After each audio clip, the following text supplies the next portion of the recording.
Magandang araw mga kababayan, and this is Divine PH at ayan na nga at tinawid na ang karagatan para mapaglingkuran ng mga kababayan natin sa Oriental Mindoro.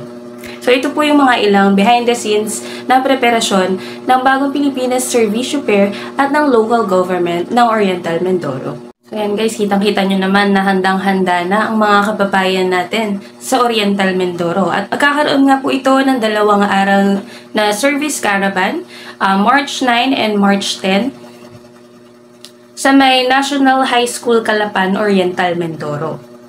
Sa pamamagitan ng serbisyo caravan na ito ay malilibot ng mga ahensya ng gobyerno ang mga komunidad upang ihatid ang daan-daang programa at serbisyo.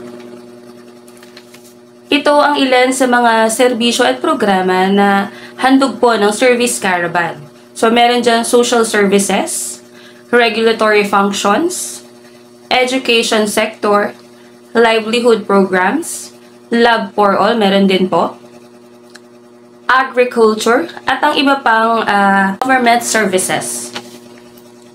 Hindi lang po yan dahil syempre, sagot din ng Bagong Pilipinas Servicio Fair ang entertainment ng ating mga kababayan. So ito po yung mga ilang artists na makakasama po ng mga kababayan natin sa Oriental Mindoro. Nandyan po si Waki Kiray, KD Estrada, Alexa Ilacad, at ang grupo po ng Nobita. So ano pang hinihintay nyo mga kababayan? Huwag na kayong magpahuli pa at nagparehistro na kayo, isama nyo na po ang inyong pamilya, kaibigan, at mga katrabaho. Halina't makiisa sa Bagong Pilipinas Servicio Fair. Bagong Pilipino para sa Bagong Pilipinas.